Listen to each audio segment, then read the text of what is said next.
talo fatu le mai moanga lo tatu tunu ule ne fiafi ma lo le nga lulue ma lo fo ile tawata I faiva matiute sa fe nga ile ne yaso ai lo maya o se fa puponga le ne o lau sa mo taulongolongo to mo atu e tatu tala o le si tia o le au nanga tau tu risi ma fale tali malo o le sini au tu le o se singa sui fa salalau mai ofisa fa salalau ese le atunu e pe ona fa nga solo le motu tele sala fai ma o le fa mo lo fa tau tai le pulengo tangata ta fa mai mo mai fafo sa o te lenga le nei o le report e luaso se singa la tu stala mai ofisa fa salalau ese le atunu o lo fa nga solo le motu tele sala fai e pe ona matali ai le tai au nei o le tau sanga lua afe se fulma le iwa na ngata mai ai se singa fa pe nei mo le motu tele sala fai pe tai o le o toi fa tau nu o le nei tau sanga e oi fainga ta o fe ngai male atunu ona o le fa ma i o le covid se fuluiva o le sine o tu ma le fa mo le nei por kalame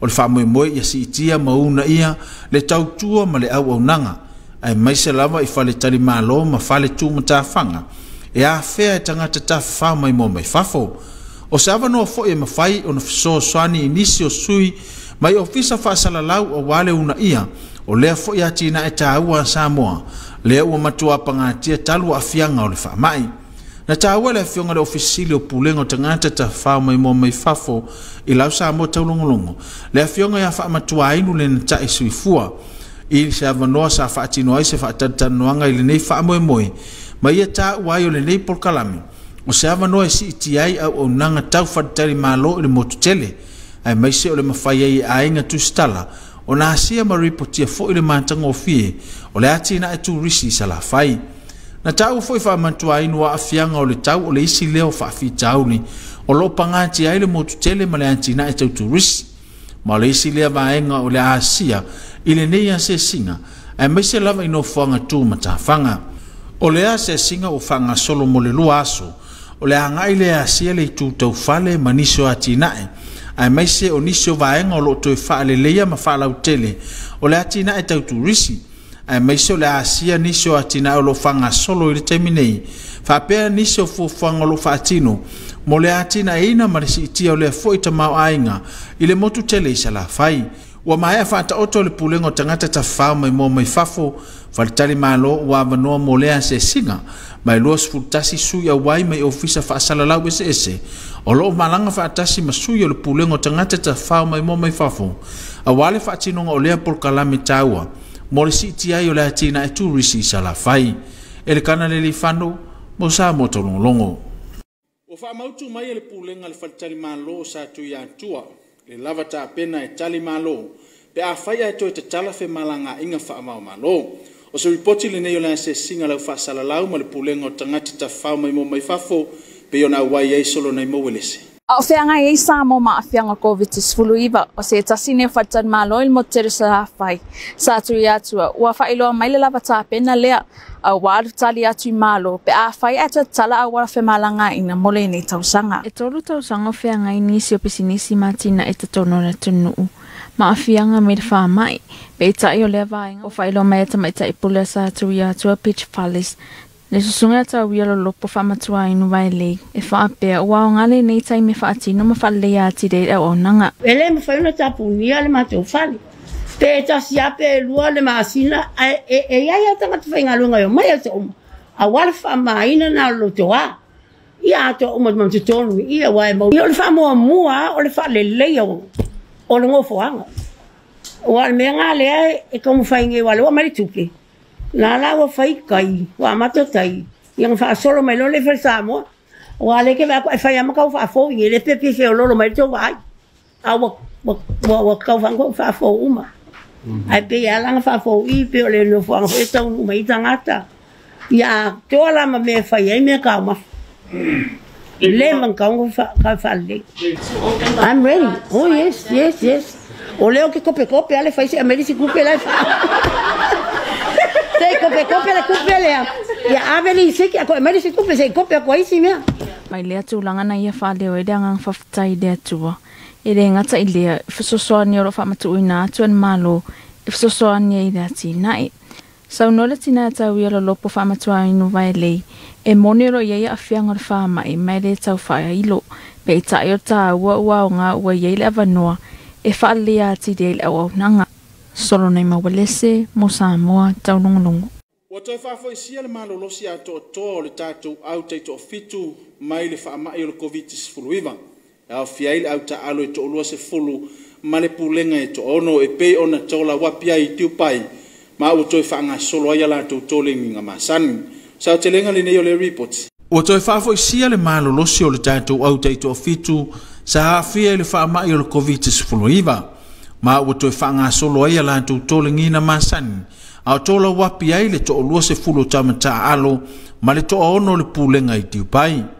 Na whaamautu mai le whaiaonga i amuli anga tele Brian Lima inisio tustusinga i lunga le upenga ta whailangi. Le whaasolo manuia i o le atou sa whaamaunia na afia i le COVID-19 i le tu ainga o le Omicrona. O le tātou au teito o fitu sa fuafua e tatau o na tuua tiu pai mo le ulua i tamusanga e malanga i se pānia. Pe taisa le taunu ui no wa afia nisi e to o sfulu tolo le au masui e to o lua o le pulenga i le whaamai o le COVID-19. Na afu ai ona toi whaanofo e sea i tiu pai, ma misi ei vai e lua sa whaatautaia i laso lua sfultasi, anga i laso lua sfultolo Januari se pānia, ma le vai sa whaatautaia i laso lua sfulvanu, ma laso tolo sfulo Januari lava i se pānia lava. E iere whaamoe moe, o le vai i Singapore leo le aso nei, i laso iwa anga i laso se fulo Aperila, whaatasi ei ma le vai i Vancouver, i laso se fulu ono anga i laso se fulu valu Aperila lava. O vai o le teito o fitu le masino mea o fia i le vai farani i le aso lua se fulu lua o me. Whaatasi ma le vai lontona i le aso lua se fulu valuanga i le aso lua se fulu iwa. Whaamautu mai e le whaiaonga i le mamalu o mātua maainga i ni awal whaapoleina. O wāore so i fuamanuia o tamata alo o lo aveanga i eile whaamuamua le pulenga i le temnei. Le kana lele i whano o Samoa taulongolongo. Mai mo mai le tūlango i le tala o tau mo si o tātou o tunu u le awhewhinei ma le aso atai au. E toi whaatalo whatu Samoa lo mai monga le nea whiawhis whapoponga le nea lo tala o tau. Lapta inga mo ti munga mawhalo whaamal sia pia mo Samoa. Whatuanga fo i molo longa lo whaamal sia pia mo waita wheu ma whapea no fuanga ia whiango fie. Painga la tatalite o se vaenga tele o au, mai se vaenga whatupla i ofta ingo sa vilim ti munga lo ofiti ai pia Samoa. Ata whawhanua le tau se vaenga whatupla i ofta ingo sa vilim ti munga lo i ai peilungo Samoa. Mai a fia ai timu whapea William Faitstili, whapea sa vili to whatau tau ini so taimi. Tala tau molo whanua le poana nei, e ti munga mai mamafa e pupu whapea nei William Faitstili, e whatau tau sa vili ini so taimi. Mola solulo le ata apisola i timu ma e ono feololo whaasoli na mamafa. Mo onga sami imo po nei mala sotae au, o sa vilo lwaitu e laonga mta polo luasfuru nga tolu sfuru kilomita li tu la bua i timu nga mfata utau sa vili. Nga lutasi te simalima nga lua mita. Tala tayo la sotu imaltai tu esfulfa minute tasi lua veao, pele ilmai tu esfulua minute elfitu. Sotu ila faltasi le auli, onto e pele ele loltai tu esfulua minute, ile valu le fiafi. Ola so ella tayo luas fulua minute te ele ono, whamoe mengo toi foto e tasi minute, ile fitu le fiafi. Oso reporti le nal tau Samoa le nea fiafi, manuia malolongal po, to whasoifua. Ola vavai foi mo tātou whaasalaunga whapisinisi ato e taliu mai moa mo whaafonga ilinga ngana whaperitania. Our TV2 News will be right back for our English bulletin after this short commercial break.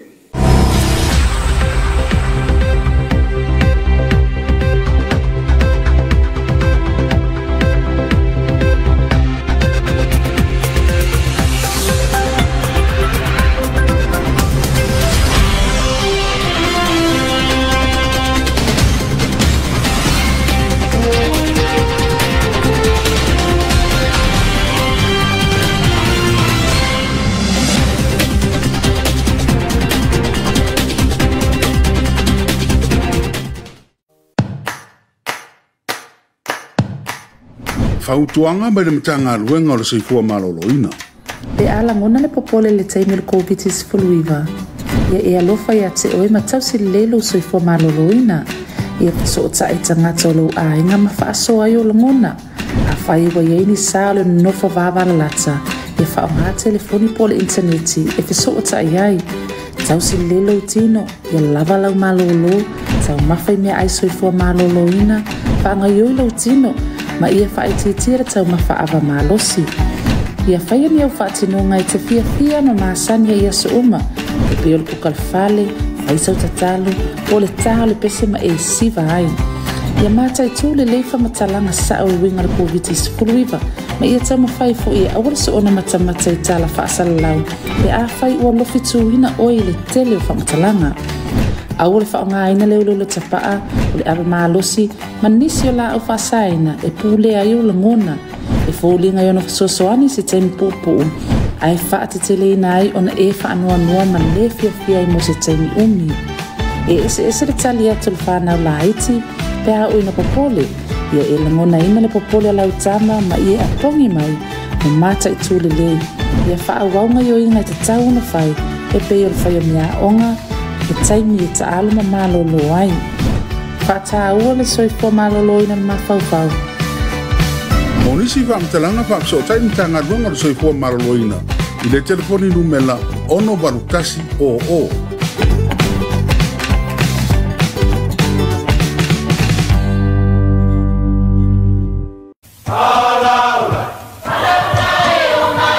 Awane e misia, lunga lo wala ata le EFKS TV. Ipo aso lua vai aso taitasi, le polkalame, ba ili le anto ponopona, le afo le valu, le afiafi.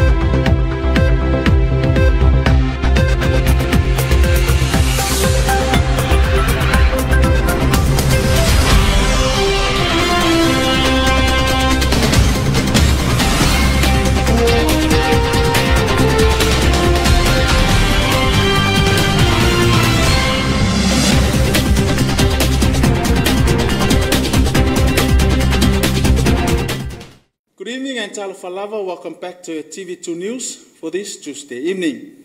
Leading our bulletin tonight, the Samoa Tourism Authority has been conducting a tourism-focused visit of Savaii by the representatives from the different media organizations. The objective of this program is to promote the tourism facilities, including hotels, resorts, and beach valleys. Here's more on this report. A two-day tourism-focused visit of Savaii by representatives from the different media organizations was getting underway this morning. The tour of the Big Island comes 2 years after the last tour in 2019, which was also organized by the Samoan Tourism Authority. The objective of the program is to promote the tourism facilities, including hotels, resorts, and beach valleys, with the trip this year attracting 21 media personnel. Samoa Tourism Authority Chief Executive Officer Faamatuainu Lenatai Suifua told TV2 News during the briefing on Monday that the familiarization program is to promote Savaii and also to give the opportunity to the media personnel to experience the Big Island. The impact of the climate change on tourism assets on the Big Island remains an ongoing concern, according to Faamatuainu, who said the media tour will also visit some of the affected properties to see the damage along the coastline. The two-day visit will focus on properties, new developments, upgrades and expansions, domestic market initiatives, special services and features. The program will also include beach valleys, hotels and resorts, while visits to natural sites and also part of the familiarization program. The places were selected based on the availability of the property owners and operators, whilst also ensuring a wholesome feel of Savaii for the inclusions of its beauty and magic to the domestic and international markets. The 21-strong media delegation, together with the Samoa Tourism Authority officials, has been left for the Big Island earlier this morning and hope to return to Polu on Thursday this week. Elkanaleli Fano for TV2 News.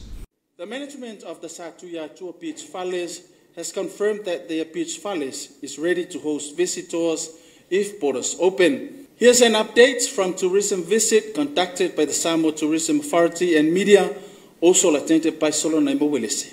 While Samoa is facing the impact of COVID-19, this is one of the hotels in Savai. Saturiatua Beach Palace has confirmed that they are ready to host visitors if borders are open.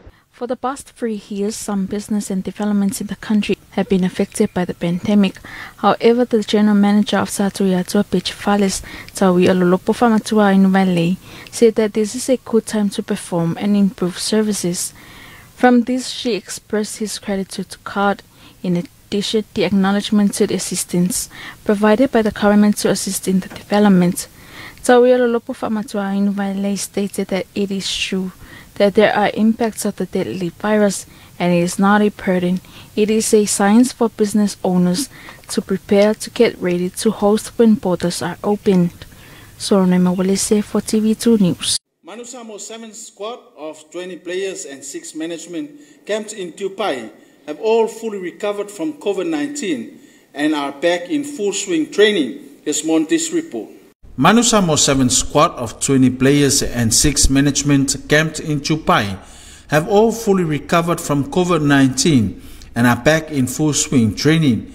Head coach Muliangatele Brian Lima said the players as well as his management team have all recovered from what has been confirmed as the Omicron variant of COVID-19. Samoa's 7th squad was set to travel from Dubai to Malanga, Spain for their first appearance at HSBC World Series tournament when COVID-19 struck. The compulsory pre-departure testing had returned positive tests for 13 players and 2 management.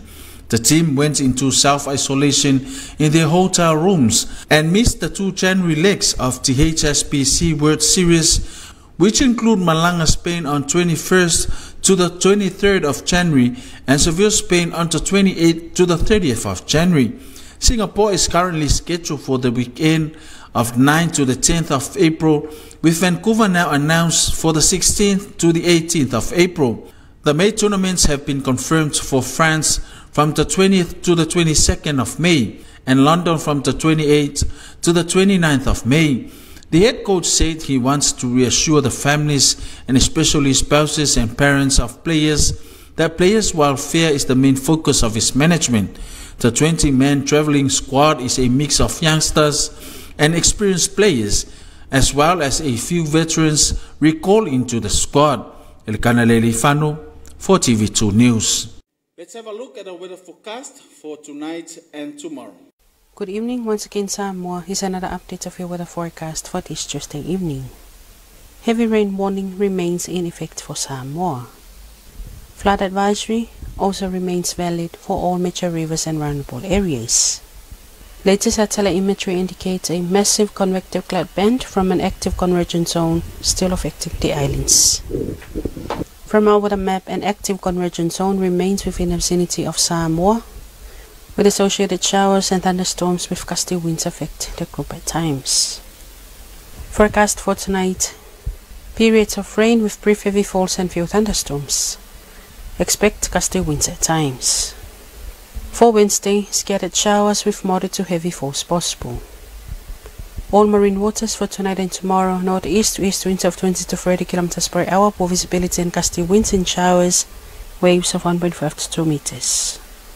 An inside table: high tide would be at 14 more minutes to 1 early morning, low tide at 12 minutes to 7, high tide at 1:30 in the afternoon, and low tide again at 12 minutes to 8 in the evening.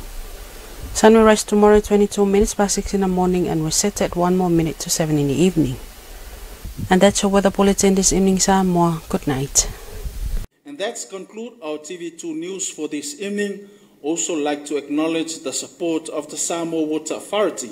Have a blessed evening and enjoy the rest of our remaining programs. Tawalunga lena o lau Samoa taulongolongo mole fiafio le nia solua. Whawaulau mai mga iniso tātou po kalame whata oto. Whaftai langlongo mai al pulengo suavai. Whau ina na wina atu lau Samoa taulongolongo manuia tele nea fiafi. Tō whasoifua.